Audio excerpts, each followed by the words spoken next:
What you looking for? I'll tell you what I'm looking for. Do you believe? Kind of, yeah. Tom and I had to talk this game on CBS Sports HQ, and at the time, I think the analysis was very apt. Colorado's not playing well. They're up by double digits.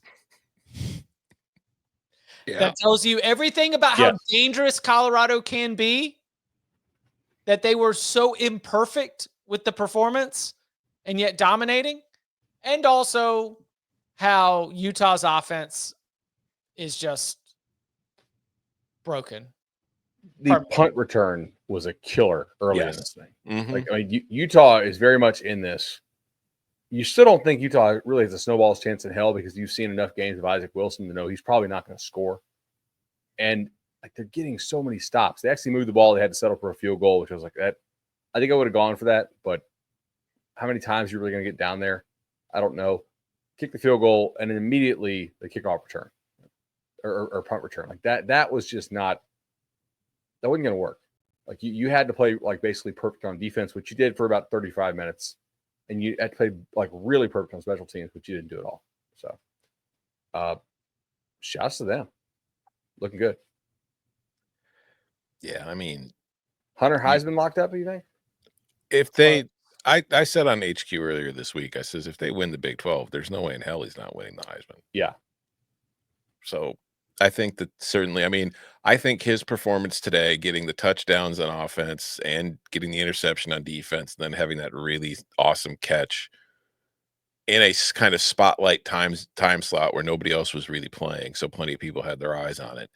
And then compared to Dylan Gabriel, kind of like playing well, but not putting up monster numbers tonight. Ashton Genty still playing against like San Jose State, so not a needle mover.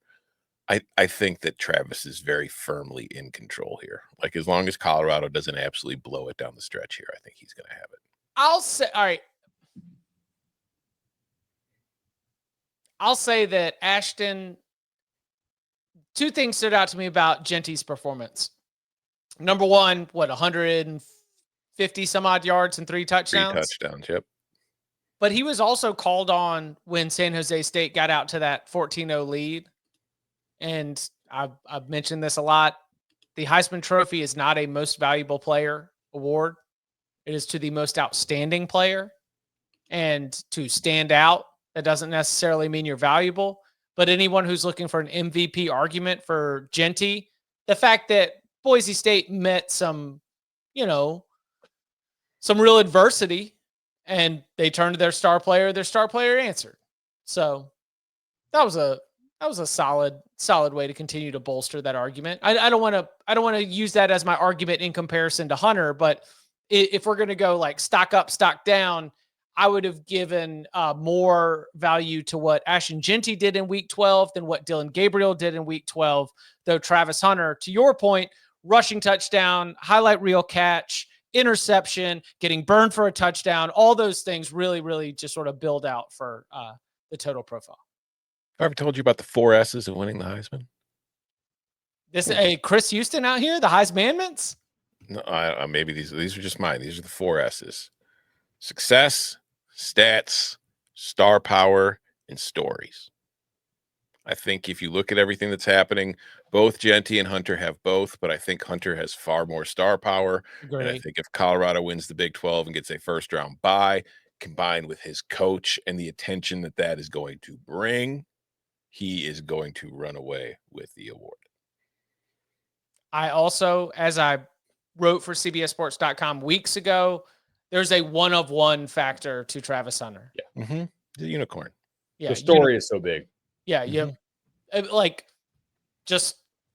You could put him, the fact that he's with head coach Deion Sanders only elevates things, but just even the two-way production is uncanny in the modern era. I mean, it is, what's it? Why am I blanking on it? What's Hornung, Paul Hornung, right? Yes. Paul Hornung.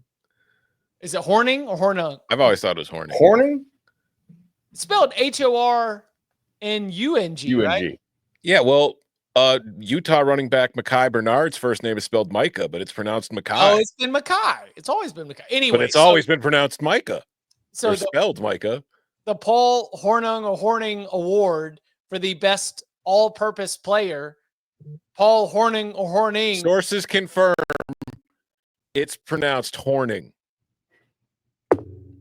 In the moment, who's watching live? Mic and texting drop. that in? Damn. I'm just gonna tell. I'm gonna out my sources. Yes.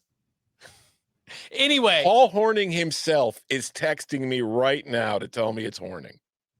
Horning. The point being, he's from an era of college football where our rosters might have only had 40 people max. And you just played everywhere and he was just awesome everywhere. So that's what Travis Hunter's doing. Something we have not seen in decades upon decades upon decades and generations on generations on generations. That kind of all-purpose two-way contributions and stardom is something that I think is probably his best argument for being the most outstanding player in the country.